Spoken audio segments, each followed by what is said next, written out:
We are back! We are back! We are bringing Frank back! Frankie is on the podcast. He's here. We have Not our here, own... but he's going to be here. No, he's not here. But we have our own Frankie here at the Bruzin F1 headquarters. Yeah. We do. His name is Frankie.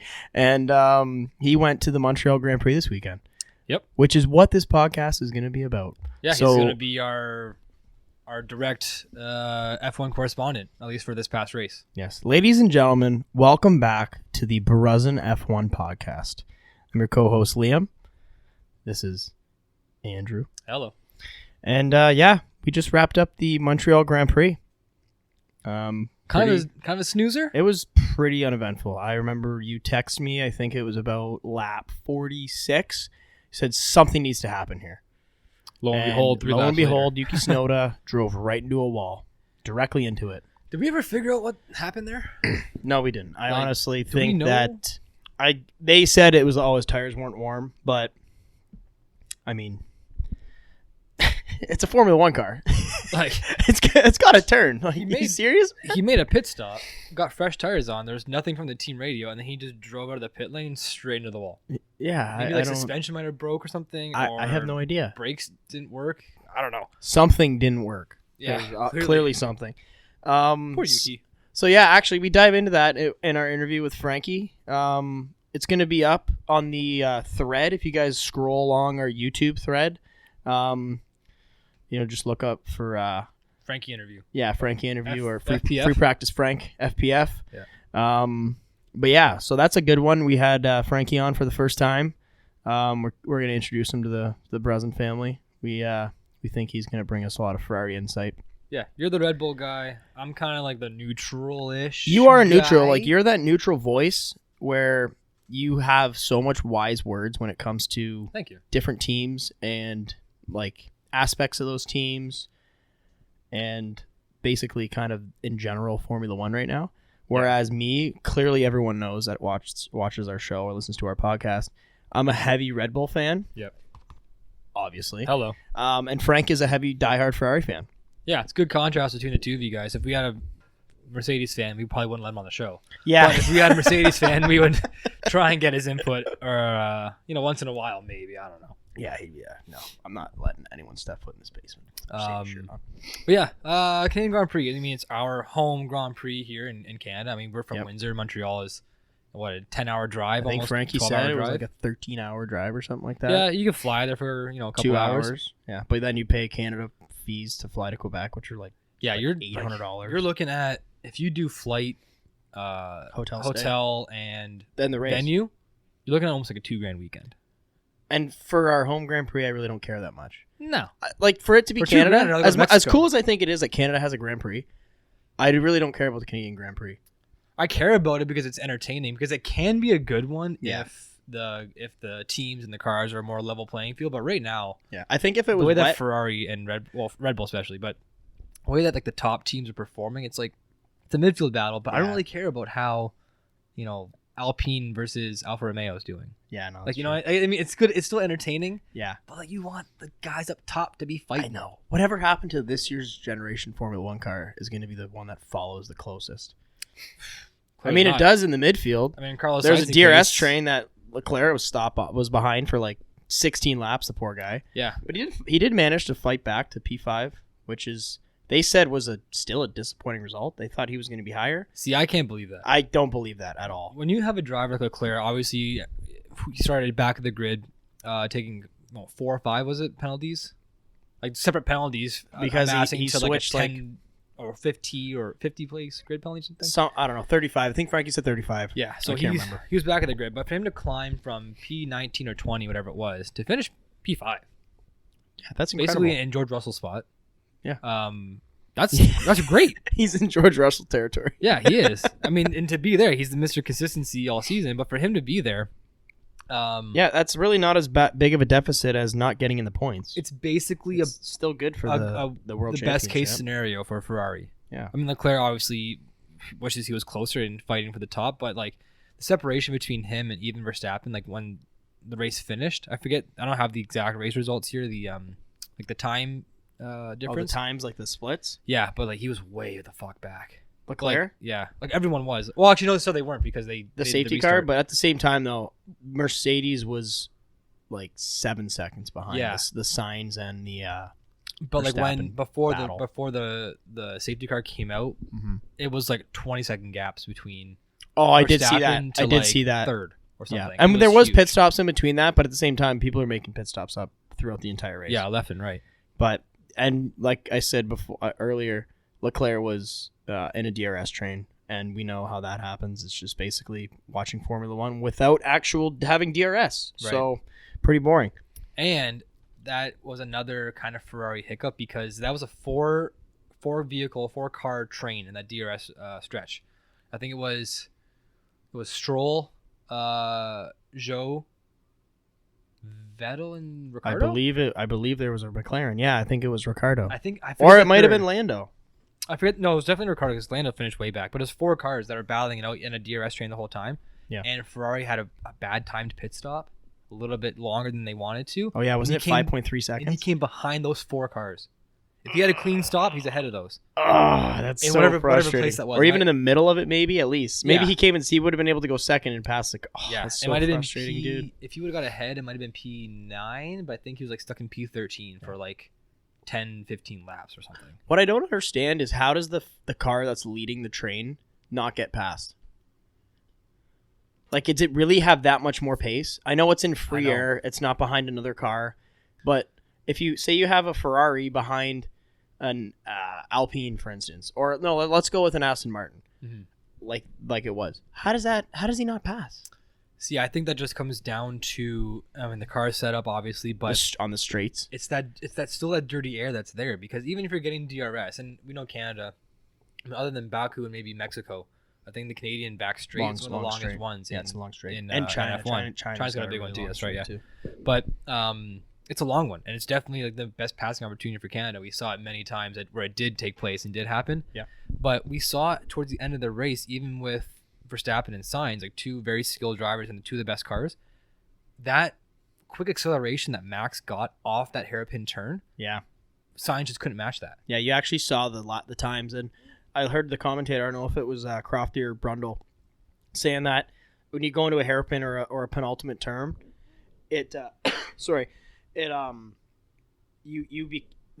car in front of you will get 2 to 3 car lengths, like jump on acceleration. That's right. Yeah. So they'll gain like 2 tenths, and which it did see. Like you saw Max gaining 2-3 tenths of on Carlos at the beginning of the straight, but even with Carlos DRS wide open. Yeah, there was no closing speed. No, there wasn't. And I think that Ferrari had a faster straight line speed than Red Bull did this weekend, but Red Bull, again, just the aerodynamic package on that car and ability to just come out of the corners and the car literally just sticks to the ground. And they can go flat out into the straight. And just the class too of Verstappen now. We talked about it with our interview with Frankie, just Verstappen's driving. Like, obviously, him winning the World Championship last year was huge and, like, he'd well-deserved. Yeah. But now he has that pedigree. Yeah. So he's driving every single race like a world champion driver. Yeah, no, I completely agree. He knows where to put the car, where to position it. He said Hamilton's done it for many years. He had the best car 9 times out of 10 for those seasons and those opportunities. Yeah. But Hamilton just knew where to be, didn't make mistakes, didn't lock his tires in the last turn, didn't go wide anywhere. Yeah. He just knew how to maintain track position, and Max is doing it every race too. That he's winning. Yes, yeah, we dive into that in the interview. Yep. So stay tuned. Andrew has a really good Lewis Hamilton take on that. For all you Lewis Hamilton fans, but no luck for Haas this weekend. Haas had their best qualifying P5 ever and 6, man. in the history of the team. 5 and 6. P5 and 6. Schumacher had a mechanical failure on lap 20, and Magnussen, he had wing damage. That's the second time that him and Hamilton have came together this year in Spain and in Canada, but they were both on the first lap. Yep. Would you have ever thought, like last year or even like 5 years ago, that it would be Lewis Hamilton and Kevin Magnussen battling out at the front? Never. Probably not. But that's it's crazy now. It's like I feel like there's a little bit of rivalry, a little bit of tension because we know how K-Mag is on the track with especially with Nico Hulkenberg. Yeah. Suck my balls, mate. But that was pretty it's just cool. It's good driving. I think it's great. They're battling it out, and Magnussen clearly isn't afraid to take on the seven-time world champ. Yeah. Trying to late break him into turn 2, I believe it was, and that's when they made contact. And then they also made contact kind of going into turn 4 and 5.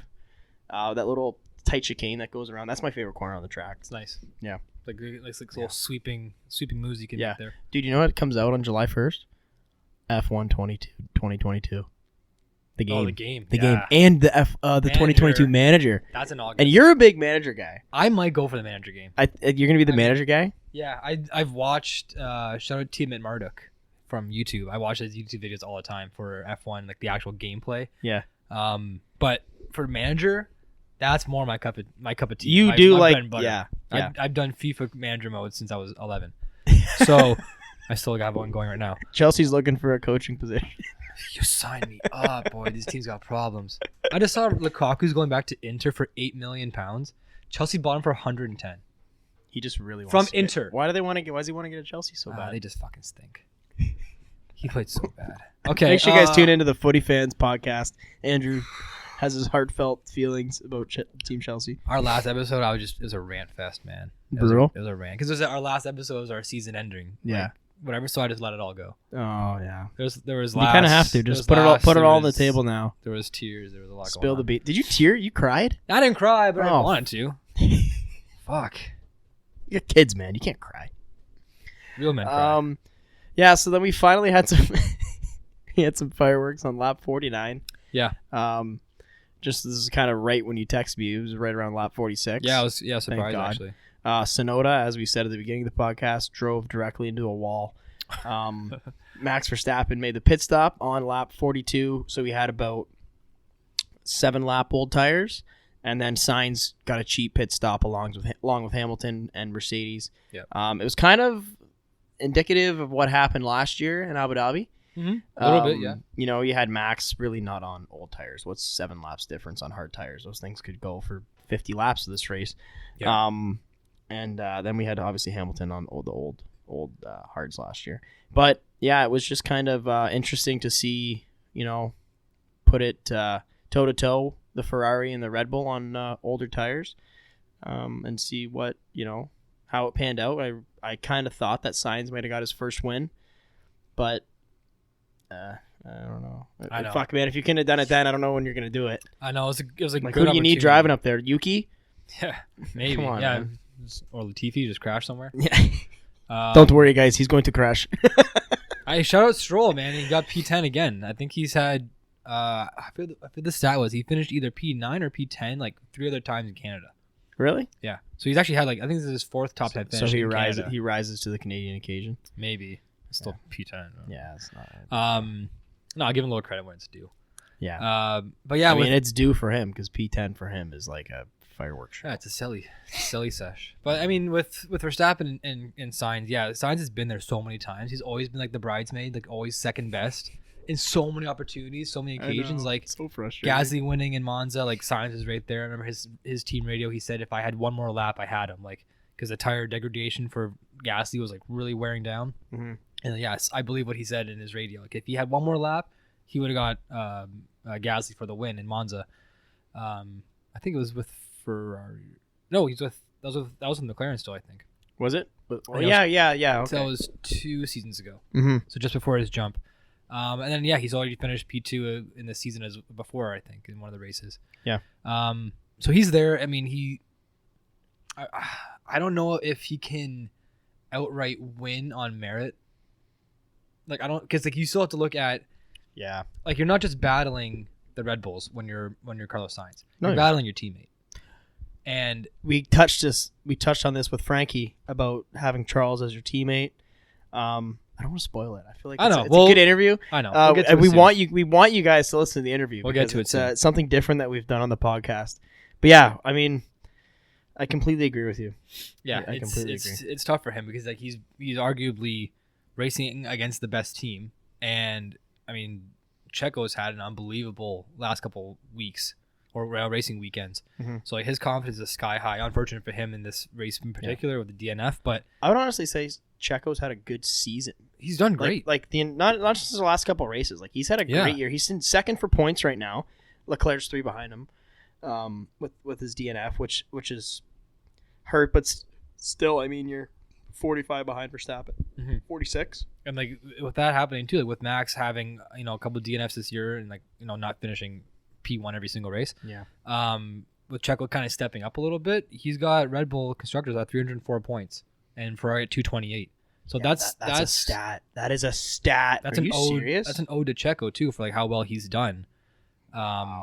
Even by not winning every single race, but just kind of by being there, he's done a really good job. So, dude, I feel like what were the scores last year for the constructors? I feel like they're so high right now. I think they're 7 something or 8 something. Were they in the 7s? I think so. They're so high for this part of this at this point in the season. I think. I know. Well, it's definitely a 2-horse race. Mercedes is still there, but those are all George Russell numbers. Yeah, but no one out of Red Bull or Ferrari hasn't been within the top 3 this year. No one other than Red Bull, Ferrari have won a race. Yeah, exactly. Yeah. So I mean, Russell's been in. You've had Russell on the podium. Yep. This year. Shout out Hamilton too for this race. Yeah, but you had, I believe it was Verstappen and Sainz that were on the podium, or Leclerc, Verstappen, Leclerc, and Russell on the podium for that race. Which one? Fuck, what was it? Was it? They've had. Was that Saudi? They've had 2 of those occasions because Russell's been third twice. Was Russell third in Baku? No. No. See, this is where like my brain just goes to sleep. This was like 2 weeks. This is last week. I know, bro. I know. That's the dad life of me. I don't know what your excuse is. I just forget things. Yeah. Because we do prep for like this show, so then I forget everything we talked about last show. That's okay. And if you're like that, go back and watch our episodes on YouTube or on Apple Podcasts or Spotify, wherever you'll catch us. Exactly. And we haven't really been the best history buffs. No. But yeah, guys, give us a break. Just man, for God's sakes. Anyway, guys, we're gonna cut to the interview with Frankie. We really hope you guys enjoyed it. It's something different that we've done on the show. Yeah, stay tuned after the interview. Andrea and I are just gonna talk some fantasy and just kind of give you the rundown on the constructors and the driver standings. And queue up Silverstone too. And queue up Silverstone, yeah. So enjoy the interview, guys. We hope you like it. Have you ever seen a guy in his middle age driving a Harley? Like, do they not look like the most frustrated men on the planet? Specifically those that have like a goatee, like a salt and pepper goatee, middle. They just don't look like they're having fun on a Harley. Okay. Frankly, do you agree? My father-in-law drives a Harley, and every time he's on it, straight face, no smile, nothing. I know. I don't understand why. I feel like it would be one of the most fun experiences, and for you not to be smiling and just being so upset. Like most of the time when people are riding bikes now, especially, they're not in biker gangs, so you really don't have anything to be upset about. No. To be like tough about. Well, I mean, you're getting your face destroyed by bugs like left and right, but that's one thing. Yeah, but they're not squinting. They're not like getting, Yeah, something like that, maybe. Anyway, Frankie, welcome to the show, buddy. Thanks, boys. Appreciate it. How are you? How was Montreal? Eventful, ups and downs, highs and lows, I guess you could say, Oh, yeah, especially for your Ferrari team, eh? Yeah, well, going in up there, a couple of days before, I heard that, Leclerc is getting will take a penalty for the race. Yeah. So that was a little disappointing knowing that he's not going to be fighting for the win. Yeah. But, it's nice to see the cars on track. It was fun. Great time. Yeah. Did you go for the whole weekend, like practice, qualifying, race? Yeah, everything. Yeah. We all 3 days. That's pretty sweet, dude. And you say you could. Sorry, go ahead. They didn't say Leclerc's penalty came out, I think, Friday morning. Oh, so yeah, that was like right at the beginning of FP1. Yeah. Yeah. Oh. Yeah, they knew going in like to qualifying that he was going to be back no matter what. Really? Yeah. He tried to put in a good session, but I think there were so many penalties, or there was like such a big. There's more than one, I think, penalty. I think he took like 4 different components on his power unit. So it was like it wasn't like it was a 5-place penalty. It was like a 35-place penalty. So like no matter where he qualified Saturday, he was starting 20th anyways. It's like, you got to start in Azerbaijan and make your way to Canada. You got to start in Windsor and get to Quebec. Sorry, hope you making it time. Oh yeah, man. They originally announced that it was going to be a 10-place grid penalty, they originally announced he was only taking 10th place, but then I think once a weekend gets caught on, he took 4, 5, 10 place grid penalties. Yeah. And then he was in front of Tsunoda at the back too, though, right? Yeah. Like Tsunoda. I wonder if that's how that works. Like, say you take the grid penalty before. So say, Leclerc took it on Friday morning. What if after FP2, Tsunoda's like, oh, we got to change all of our power units. And then they're just like, oh, we're fucked now because now we're starting 20th instead of 19th. Not that it really matters anyway. You're still at the back row, but I wonder if it's like a first come, first serve kind of thing. So if I'm not mistaken, Tsunoda did take the penalties Leclerc took, basically almost identical or similar. But since Leclerc actually qualified, Tsunoda didn't go for any of the Q1 or Q3 to Q1. So he didn't go at all. Leclerc went out for a one lap, and that's why he got 19th to 20th. Okay, that makes sense then. Yeah. Then Leclerc, he only qualified too. He was only qualifying. He just went out. Yeah, they're probably just getting tests, right? Like they didn't, because they knew they were going to start back there anyways. Yeah, I'm honestly surprised they even went out. Maybe just to see what the pace was and for qualifying pace, maybe. Yeah. Hey, Frankie, how was the rain like on qualifying? Wow. Yeah. The rain. It was like 52 degrees outside, which is like 10 degrees Celsius, I think, around there. Yeah. It was cold. Like it was like, like fall into winter cold. And I'm like, this is nuts. And it was raining. And you're right on the river too. Yeah. You were right there in the water. So it was frigid, and especially in the grandstands are higher up, get that wind there. And it was cold, but it was cool to see the cars on the intermediates and wets. That was pretty freaking cool, I think. Yeah. Frankie, where were you sitting? Where was your grandstand? So down to the turn 10, the big hairpin where the Rolex sign is. Yeah. Oh yeah. Just right there. So you can see the cars coming down into turn 10 and exiting turn 10. So that was pretty cool. That's kind of cool. The penalty. Yeah, it was pretty cool. Down that big back straight there. Yeah. Yeah, that was pretty awesome. You could see the cars lining up, catching the DRS and then making the move. Yeah. So I didn't know, I didn't know, but their braking power, when you first see it, they're at full speed coming down that back straight there, and them stopping, it's like, wow, those brakes are definitely hot for sure. Yeah. Just for a regular Formula One fan, just wondering, actually for a Canadian, because all Grand Prix prices are different for the tickets. Mm-hmm. What was a weekend in Canada like when you bought the tickets fresh? $450 for the 3 days. See, that is sick. Because when Andrew and I were looking at them, remember in March, one day was like 400. One day it was 400. It was like 400 for the race, but we couldn't buy them. They were still sold out. Yeah. You can only buy the child's pass or something like that. I'll be a child for the weekend. You look like one. I do look like a child. You get pass. So, you put me in your suitcase. Stuck in a suitcase, yeah. So you can buy, obviously, you can buy Friday, Saturday, or something. You can buy one-day tickets, whatever you want to do, or you can buy the weekend, or you can buy Saturday, Sunday, whatever you want. But you can also buy general admission tickets, so you don't get a seat, but you get into the venue. Okay. At first come, first serve where you want to sit. But I mean, for the money, it's not worth it. What's the general admission tickets cost? I think about 100 and something.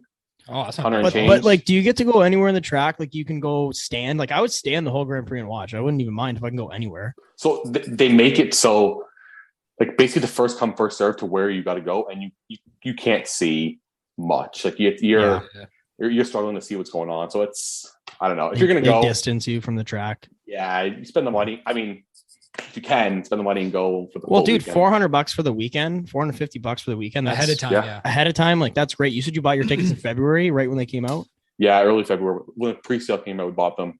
See pre-sale. So we were off by a month. We were, but we thought we were early. We get the tickets now. It's right before the one season started. It was March 17th. We even checked out hotel prices too, and it was $1,000 though for the weekend. It was so they I get it though. Yeah. Frankie, did I tell you that we wanted to try and get media coverage?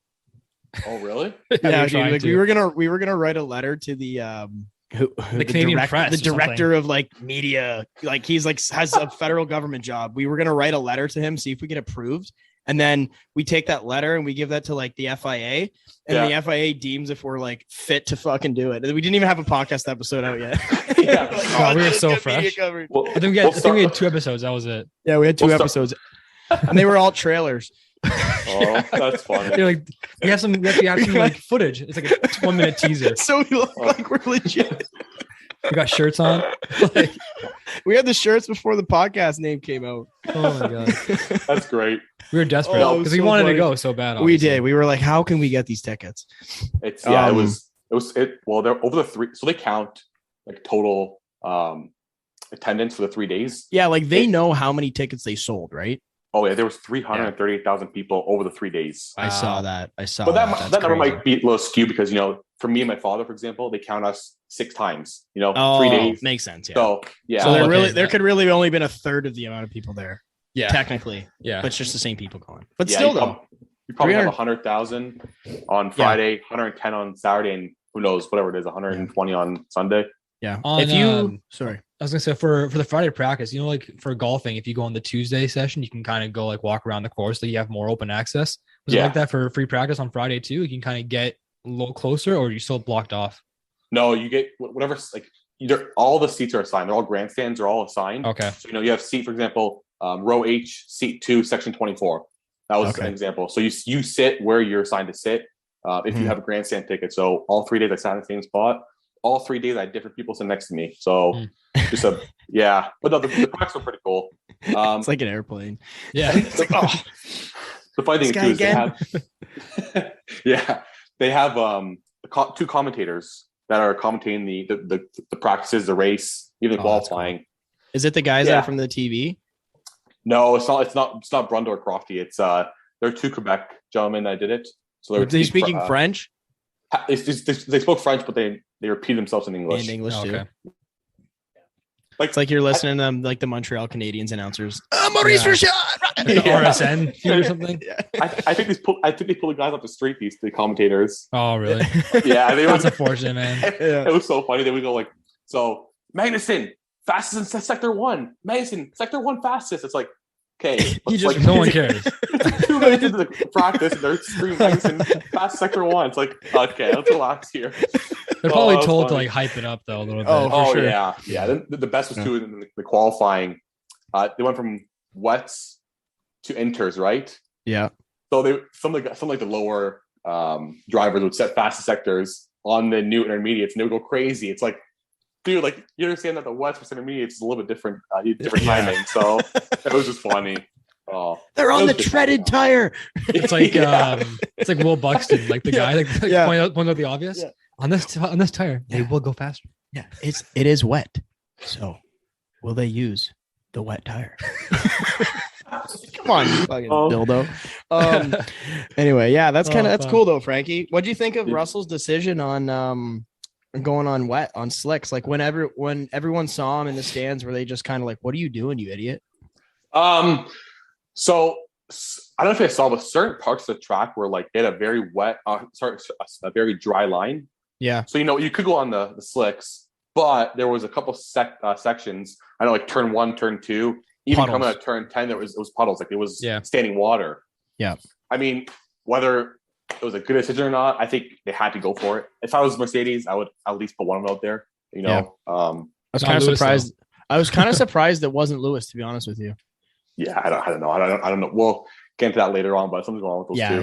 Yeah. I don't know, man. I was reading things, and the thing is, too, is you got to be careful what you read on, because you can get clickbaited pretty easy. Yeah, for sure. Like I saw like this one headline. It was saying Hamilton hinting for a position switch with Russell or something like that, and then I read it. I'm like, this is nowhere close to it. Yeah, like kind of like for Russell to be the second guy now. Oh, Russell's been like favored. He's been favored the entire year. He's not been favored. He's been outperforming Hamilton. Yeah, exactly. Yeah. So that was just pure clickbait. Like there's no different. But yeah, so everyone just be careful, like what you guys click on and read it. Yeah. Actually read it. Don't just like read a headline and spread it out to people. No. Yeah, you need to use some legit sources. Exactly. If it's not from assume it's fake. So Frankie, as people can tell by your name on the Zoom, you're definitely a Ferrari fan. And same Andrews. And I'm next to Jean-Pierre Romano. You guys here. You got the 2 Italian guys. So we have some Ferrari questions for you based off of, Montreal and the overall season. Mm-hmm. The first one that Andrew and I thought is the biggest question, and we've kind of been not thinking about, but like talking about it on the podcast. Yeah. For the last 2 or 3 about Charles Leclerc being the world champion. Like, do you think he's ready to be the world champion, or do you think that Ferrari is just preventing that from screwing happening? the pooch a little bit? Unintentionally preventing, obviously. Yeah. I do think he is I'm not being biased because I can see how it is. I do think he is talent wise the second top 3 in talent wise on the grid. That's a good. Obviously behind straight up Max is probably the most talented driver on the grid. Then obviously you have Hamilton, but I do think Leclerc is one of the more talented drivers on the grid. Yeah, he has the car this year. The past 2 years he didn't have the car. This year they had the car, a little bit of reliability issue. Yeah, I think what's preventing him from taking that next step is the team. Look back to Monaco. He had pole. There was no reason why they should not have won the race. And I think both sides of it, the driver and the team, have to mesh well in order to win. You watch those Hamilton years from whatever it was, 2012, 2015 to last year even. They made the right calls at the right times. Yep. Yeah. That's what made him the champion. It takes both team and the driver. Back to the question, I do think not biased. I do think he is worthy. I don't know, not worthy. More like he's talented to be champion. Look at Sainz too, right? Go back to Sainz. They have nearly identical cars, but Sainz just can't do what Leclerc has done. He has That's true. That is true, actually. If, for example, Montreal, Sainz was within 0.8 of a second every lap of the last 10 to 12 laps of the race. Can't pass Max. No, see, and that was a true testament of head to head. Ferrari was actually on fresher tires. And I talked to Andrew after the race, and we were both saying that the defense that Max had on those last 10 laps was that's a world champion defense, right? And that's a mature defense. And you actually hit the nail on the head with that, Andrew. Yeah, I'll say that's what Lewis has done for the past 10 years. Exactly. You can rely on Lewis. 8, 9, 10 laps fresher tires. He's getting past whoever's in front of him, no matter who it is. He's getting past. He's going to win that race. That's where the next step has to be taken by certain drivers. I think it's coming to talent. Carlos is very reserved. He's a more reserved driver. He won't take those risks like Lewis or Max. Well, even Lewis doesn't take risks as much as Max did, for example. No. Leclerc, yes, he takes risks, but nothing like Max, for example. He won't take those risks. Leclerc, no. I don't think so. He's a more calculated, I think. Mm-hmm. Like early on Max, you've seen him. I remember one of the biggest ones was China, 4 years ago or something. He just dive bombed Vettel the last turn for no reason. He was on such quicker tires. He would have passed him the next lap so much easier. Yeah. And I think it was 3 laps to go. He dive bombs Vettel, knocks him out of the race, knocks himself out of the race. Yeah. I'm so what the eager. fuck's this guy doing? Yeah. That's where old Max. That's where Max. Yeah. Max would never won a championship if he was 3 years ago. Max 4 year ago Max. He exactly. took too many risks. I think he scaled it back. He's a little more mature. He took calculated risks, but he still. That's won the championship last year. And I honestly think that that's kind of stained his name, basically his old style of driving, because even last year he was pretty flawless. There was an instance that at Monza when he obviously Hamilton pushed him in and he just didn't give the position or concede, right? And he said, fuck you, I'm just gonna send my rear end right over top of you. That's old Max, right? Yeah, that he brought that back. But for the most part of last year, he's just more aggressive, and he just stuck his nose in. He late braked Hamilton, and he was just overall he was more aggressive, and I feel like he actually wanted it more, to be honest with you. Yeah. I don't care if Hamilton said this is the year I felt it the most. So it's I don't think he did, because obviously he had some other guy in another car that decided, well, I'm fucking gonna be better than you this year. Yeah. And just to go on Frank's point too, with Leclerc being ready this season, Ferrari's not ready yet. Maybe with Max the last couple of seasons, he might have been ready, but their team wasn't ready either. Yeah. You could still see Mercedes trumping over Red Bull all the time with a strategy and when to bring the guys in. Even the pit stops were going in Mercedes' favor all the time. But then now you're starting to see Red Bull's picking it up. Red Bull has the fastest pit stops every season now. Their strategy seems to be better. I think that's where Ferrari is kind of lacking now. Yeah. And we talked about it last podcast episode with Mattia Binotto being the team principal. Mm-hmm. Do you think he should be on the hot seat, or do you think he has like a safe job going forward? It's a very fair question. I keep going back to Monaco because Monaco is that race where kind of opened my eyes a little bit. It's like back to is Charles ready? You know what? He had the race in his pocket. They had the 1-2 in the pocket, and they ended up what 2-4? Did they ended up just going off pole position solely for Charles? Like he should have won way more races, 6 poles. Yeah. Yeah, he has, and Verstappen's won more on Charles poles than Charles won on his poles, which is kind of ridiculous. I don't mean to go back to last question, but even still, Charles never won outside of pole position, correct? I don't know. Aside from this year, he won Bahrain. He was on pole in Bahrain, I'm pretty sure. He only won. He only went on pole. On pole. Yeah. So he won Monza and he won Spa on pole. Okay. That was in 2019. This year, he's won Bahrain, Australia. He has two or three this year. On pole. On pole. Bahrain, Australia, and after Australia, Miami, that's kind of when everything started falling off. Yeah, Saudi Max. Saudi won. Yeah, Max won in Saudi. Well, Red Bull was out in Australia. They DNF'd. Their Checo came in second. Yeah, so and I think Charles had that one. Charles won Australia. I think those are the only 2 he's won.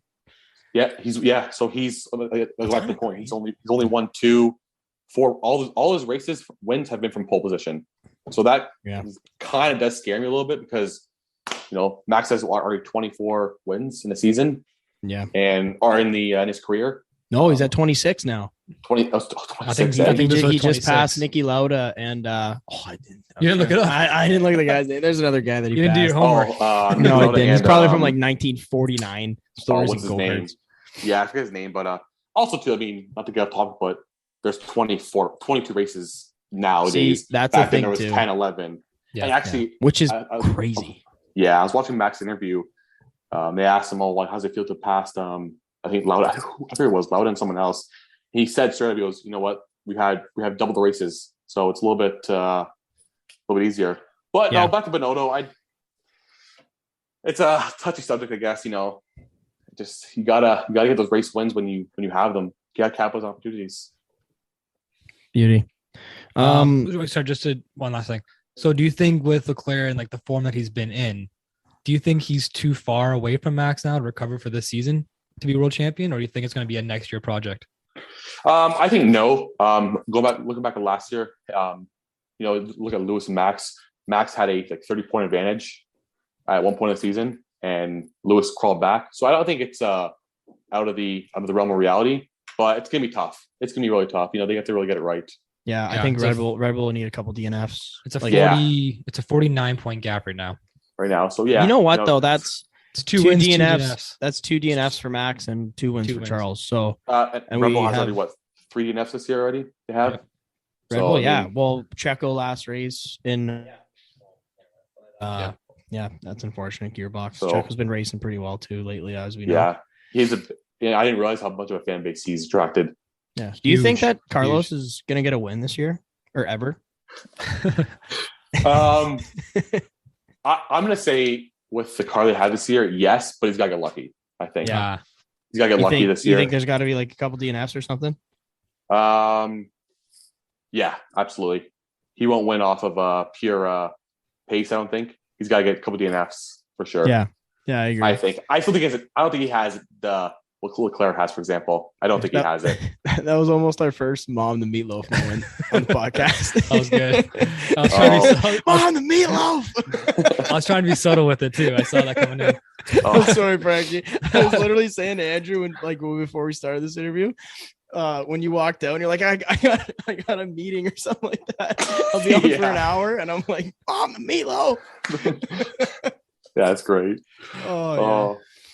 But yeah, I don't know. We'll see. Actually, like I said earlier, this was when after we had that race restart from who was that safety car again? I can't remember. Towards the end there? Was it? Yeah, it was just Yuki. Was it Yuki? Yeah, Yuki. Rear of the pit stop. Yeah. Yeah, I don't know what happened there. It was weird. There had to have been a brake technicality or something. Like he literally just drove right into the wall. Yeah. He just didn't turn. Frankie, it didn't even look like the car just went straight. I don't know. Maybe he was looking at like a chick in the stands. Who knows? That's what he was doing. Maybe he's looking at you, Frankie. Yeah, that was the guy who wins. I know him. Yeah, I don't know what he was thinking there. Yeah, but like going back to it, like we had the true testament. You know, it was Ferrari with better like newer tires than Red Bull, and I don't know if Ferrari brought as many upgrades as Red Bull, but we do know that they had those new floor trays that they were able to use this weekend. Same with Mercedes. Yeah. So the teams were able to change the floor trays, I believe, Frankie. Yeah, from the porpoising issue, correct? For the porpoising issue, yeah. So that was the FIA's like kind of like short, like temporary solution to their problems. And Ferrari changed theirs, and I know that Mercedes 100% did. I think they went through like 2 or 3 stages. Well, they almost had to. For Mercedes, it's almost like a health and safety issue now. Yeah, exactly. Yeah. I think George. What do you think about that, Frankie? I think George and Lewis had different floors, to be honest. If I'm not mistaken, I think they had different floors. Did they? Well, they just tested one on both cars, killed 2 birds with stone. Yeah, makes sense. Makes sense. What do you think about the port? I'm not too. It's hard to explain. It's hard to think because, is it an FIA's problem or is it the engineer's problem? I completely think it's a constructor's problem. It's not an FIA issue. But it's up to the constructors to come up with a car and engineer a car that doesn't do it. And there is teams on the grid that don't have the issue. Yeah, the constructors are just go back to the drawing board. The constructors are saying it's the FIA's fault that they're in that position in the first place. Is what they're trying to say. Well, I guess they're saying you put us here. Yeah, well, it's a chicken or the egg. I know. I guess the top 3 teams had a meeting before practice on Friday. You know, Toto, Horner, and Binotto, and I guess it got pretty heated with Binotto and Toto about the porpoising. You know, he was saying that we're not complaining. It's just your issue. You know, like if yours is that bad, fix it. You know, why is Ferrari's are pretty bad, but clearly it's not as bad as Mercedes. You know, Lewis and George are taking therapy for their back. It's like, oh, okay. I honestly, that's a fucking load of shit. I don't believe any of that. I believe that. What do you really? Well, like not like psychological. You know therapy. What? Why don't you guys? Did you see that meme I sent you? Why don't they just get a nice like recliner, lazy boy, and stick that thing in the cockpit, and then maybe they won't complain so much. It'd be like a massage chair. Yeah, adding some weight to it. I don't know. Again, the FIA would probably flag that too. Yeah, you can't be comfortable in a car. Yeah. Anyway, all right, Frankie, we're gonna wrap it up, buddy. Yeah, sounds good. We loved having you on. Yeah, we're gonna definitely have you on again. Yeah, absolutely. Okay, buddy. We appreciate it. All right, boys. See you, Frankie. See you, Frankie. Hey, always remember Forza Ferrari. Always remember. Oh, Frankie, before you go, are you a Juve fan or an AC Milan? Goes back and forth. It's bad. I don't really watch it. Wait. Back and forth. You got it. Andrew's a back and forth. Guy. Hold on, 1 second. Wait, this is hilarious. This is hilarious. Here we go. This is his baby. This is his child. Ride or die, baby. God. Ride or die. All right. That's all I got to say. The people at Met Hospital made that for him. They gave it to him. They knew I was coming. They knew he was coming.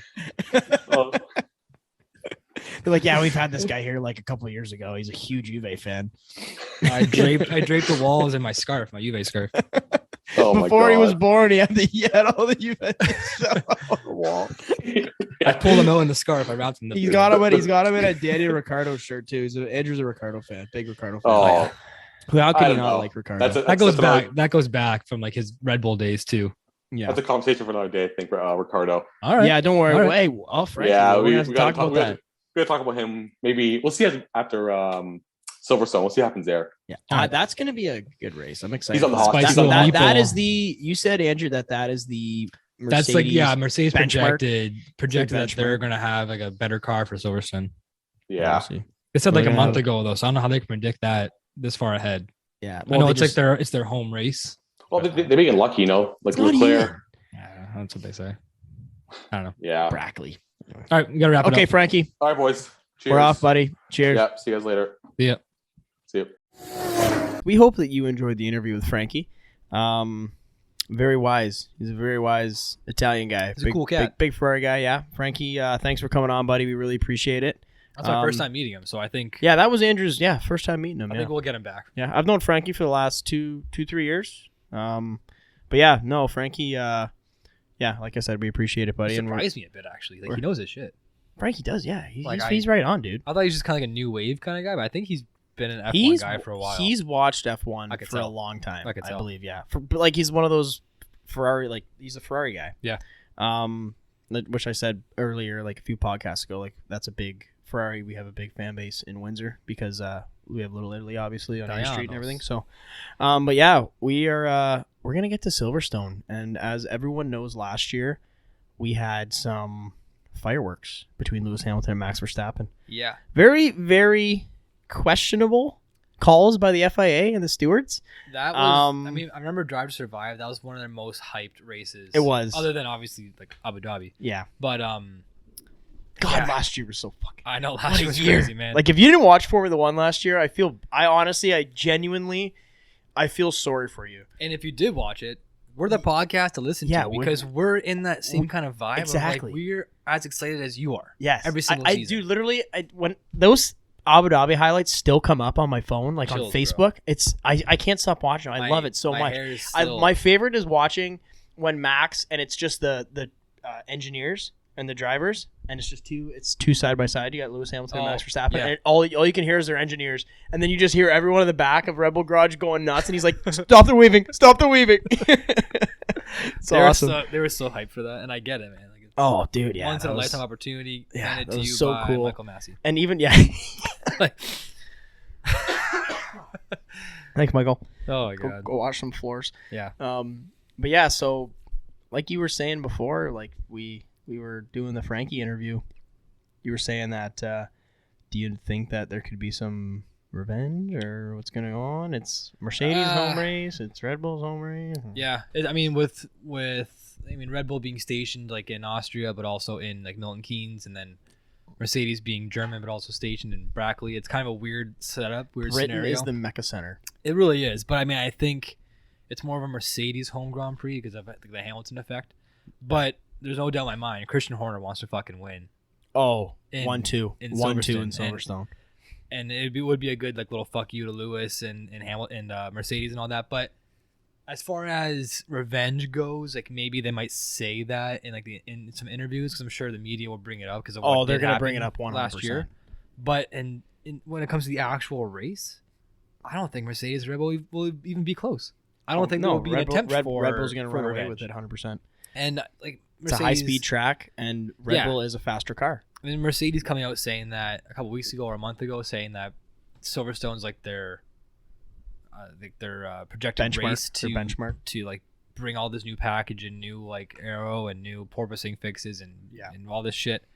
They could just be saying that again, teasing up their home race to get the fans hyped up. But we'll see. I mean, Hamilton always shows up in England in his home race there. He's won like 6 times or something, or 7 times. Mm-hmm. So I wouldn't doubt it that like he's going to have a good race probably, but I don't see him being at the top of the grid even to start. I don't think Mercedes will even qualify very well, to be honest. If I don't think so either. You got to think about, you have the 2 Ferraris, and Charles Leclerc last year at Silverstone led the race the entire time. Yeah. He had the most led laps, and I think he got driver of the day also. I think he got passed like on the last lap. It was the third last lap by Lewis, yeah, that was when Formula 1 wasn't fun to watch. But it's like, come on, man, like you're in dead last now. You pit, you're dead last of the race. You got to catch up. Like, how do you? He had that 10-second penalty. Yeah, and he still came back. Like how? Come on, man. And I also think that 10-second penalty was BS because it should have been way higher. He should have been it should have been looked at after the race and then deemed after the race. He should have went on with the race and whatever, but it should have been dealt with after, not during, because then they could have got a closer look at it. Clearly, we know that Hamilton he drove right into Verstappen. Yeah, he turned it. There's been a lot of analysis on it. If you guys watch just a couple Sky Sports videos on YouTube, or even if you go to the F1 channel on what happened, or you know what? Actually, there's this duel on Sky Sports. Duel Verstappen Hamilton. Oh, we can't get it here, unfortunately, but I've just seen clips. I've seen clips. And that they talked about that too. And there's no chance that Hamilton was anywhere close to, alongside, or even in front of Verstappen. No, that was a dangerous. Yeah, that was like Max getting knocked out of the race is one thing, but getting his head almost knocked off is like you're going 289 kilometers an hour into a barrier. Or no, actually, you're going like 220, close to 200 miles an hour. Yeah. Sorry. Yeah. Right, which is like 322 right kilometers an hour or something like that. And that's where they say the gravel traps are like good or bad, because he did go off obviously into the gravel, but yeah, he still had slid. Like the runoff was so big that he just kept going and going. I honestly think that no matter what you do, if it was grass, if it was honestly, it would have been better if it was just concrete.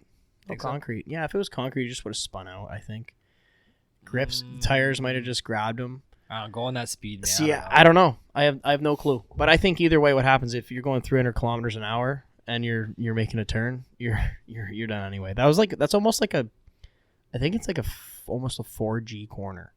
Oh, and then getting hit and spinning off it. Yeah. Imagine the impact though. You go from 300 to a dead stop on impact. That's gross.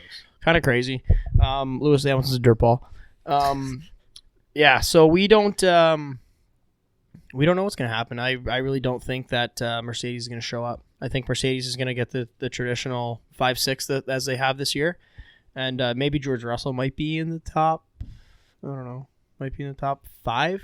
Yeah. I can see Alpine maybe having a good weekend.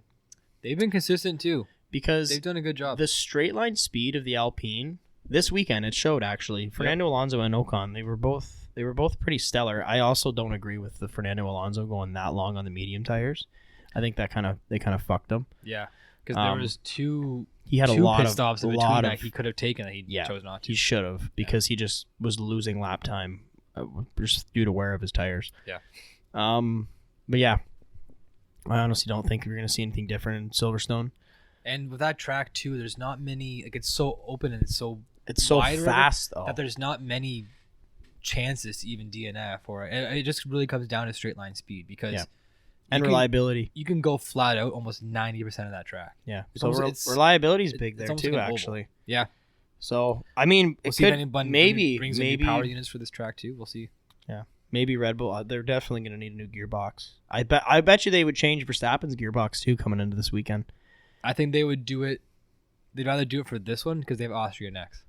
Oh, they'll win Austria. Yeah. Like, they'll have July 3rd is it's the 1 Canadian week break. Grand Prix. 1 week break. July 3rd is British GP, and then they have Austria the week after. Well, I love Austria. The Spielberg Ring or Red Bull Ring, they call it. Yeah, it's so fast. No, I love playing that one. That's one of my favorite ones to play on the game. It's a 1 minute track. Like, it's like they can literally get sub 1 minute lap times on this track. That's so cool. Like, it's a vibe. That's so cool. Anyway, yeah. So for fantasy guys, if you guys have been experiencing some issues where you're not alone. Yeah, because I had the exact same team as Carter Corp, who we've had on the podcast before, and we made the team up. He could afford it, and I couldn't afford it somehow. My budget, actually, I was exceeded my budget by like 1.2 million. Even same constructors? Same everything. And I couldn't afford it. So it's a bit buggy. That's not our thing. We didn't like do any of the score setting or anything. Nothing to like, if you guys place, it doesn't affect you at all. All your scores are reflected on the actual website.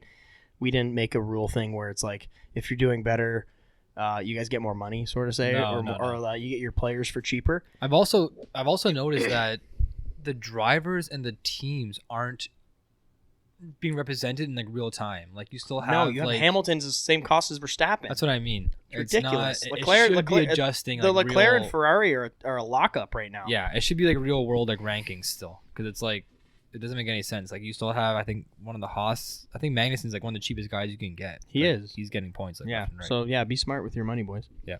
And girls, if we have any girls that play in the fantasy. And also, we think that the platform that it's on, it kind of shit that you have to go to the website. We think that they should make an app. Yes. We are gonna write a heartfelt message to F1.com. I got a guy for that. Anyway, just to wrap it up, guys. For our constructors, we have Red Bull, Ferrari, Mercedes, McLaren, Alpine, Alfa Romeo, AlphaTauri, Aston Martin, Haas. Aston Martin's ahead of Haas now, I guess. Yeah. Mm-hmm. Shit. I know. And Williams, clear, obviously. I don't think anyone changed this weekend. Did Alpine and Alfa Romeo switch positions? They might have because actually both teams got in. Both constructors got 2 top points. That's right. So I don't think anyone's changed. I think this is Joe's best showing, P9. Yeah. Him and Bottas finishing 8 and 9. The Alpines 6 and 7 with Ocon in 6th. Yeah. I mean, that's a good midfield battle. I mean, the McLarens are still like kind of riding the coattails of Lando Norris's previous results. Yeah. I mean, he had a shit weekend just as a whole. Ricardo kind of the same thing. Yeah, I feel like they're in that best of the rest spot right now. Yeah. But the Alpines, the Alfa Romeos are coming, and I think if I had to put money on it, I would probably pick the Alpines to pass McLaren. The McLarens pretty soon. I was just gonna say their something reliability about is that. really good. Like you said, they have good straight line speed. That's kind of like their main attribute. That's like in their favor. McLaren using Mercedes engines, they're not as good in the power unit performance. So we'll see what Silverstone brings for Mercedes with new upgrades and all that. Let's see if McLaren gets the same things because they're desperately in need of that too. Mm-hmm. But the Alpines with Renault building their own engines still, like sole suppliers for themselves. They don't have to share shit. Nope. They can tune their cars, do tune whatever their they engines, want. all for what they want to be and want to do. They got, I almost said Marcos Alonso. Fernando Alonso, he's a Chelsea player. We're talking about Chelsea earlier. Fuck my head up. Fernando Alonso. Flashbacks. The old fox, the old veteran there. He's performing well. He's done a good job. He is, yeah. And I honestly think that McLaren's problem is they'll have a race where they have a great starting grid. Like they'll have Norris and great for them is Norris and say P8 and you have Ricardo and maybe 11th. Yeah. Like that's pretty good for McLaren to be at the grid. But then all of a sudden races Norris will go to he'll move up to P6, P7 and then Ricardo's just down in 17th and you're like, how did he get down there? And that's how they've been finishing races this year. They've had guys that are in the points and then they've had guys that are just way down on the grid where they shouldn't be because McLaren's a relatively competitive team this year, I think. And they make so many. I don't understand the mistakes. I don't know if it's a team problem, but last year they looked like they were on form. Yeah, no, for sure. Definitely got to get their shit figured out. Yeah, for sure. We'll see. And then our constructors, Max Verstappen extended his lead. Drivers. He extended the lead to what is he? 45 on or 46 on Checo. Yep, 46. And then he is 49 on Leclerc. Pretty large gap. Look at GR there in 4th, eh? Dude, he's just sneaking up. He's just my God. He's just chilling in 4th place right now. With 111? He's a race win away from, Paris territory. Let's see if he gets one. Who gets a race win first? George Russell or Carlos Sainz? Russell. Wow! I will honestly, I think Russell will get it. Who gets a race win first, Lance Stroll or Carlos Sainz? Who gets kicked out of Formula One first, Lance Stroll or Carlos Sainz? Latifi. Oh yeah, Lance Stroll and then Latifi. They're on the hot seat, eh? Option C. They're possibly going to be out of Formula One next year, which is a good thing. When your dad owns the team, how are you going to get daddy's money out of there? We don't want to see it anymore. That's another conversation. Yeah, which we've had. So yeah, guys, make sure you like and subscribe. We've had a lot of traction actually on our last video. If you guys could go look at our last Azerbaijan race review. We're poolside, kind of a nice time. Yeah, it was a good today it was way too hot. It's bloody, what is it? 97 Fahrenheit, but with the humidity feels like 113 or something like that. Oh yeah, it was bad today. It was muggy. Yeah, so just make sure you guys like and subscribe. Leave comments in the comment section. We love hearing your guys' feedback. Also follow our podcast on Instagram, the Breslin F1. Also on Twitter and Apple Podcasts, Spotify. We're everywhere. Yeah. And for Apple Podcasts too, I know it's like a thing to ask and everyone always does, oh, I don't want to do it. If you can leave a comment or just even a rating on it. Just do something. Because that's the only way on podcasts I think you can boost yourself other than getting sponsored ads and all that. It's just if you give a 5-star rating, that helps the algorithm put yours ahead of someone else's. Yeah, so that's true. I know, guys, we're getting down on our knees here, but I know. I don't want to be that. We don't want to be that guy. We don't want to be that podcast, but we need the help. We do appreciate all the support from everyone, though. Yes, no, we do. Yeah, it is cool. Like I was saying, we've seen a lot of viewers from different parts of the world, which I think is really cool. That's cool. So yeah, guys, we will be with you on July 3rd weekend. It is Canada Day on July 1st. We will be with you that weekend, coming to you after the Silverstone race, which should be a good one. Hopefully. Until next time, cheers. Cheers.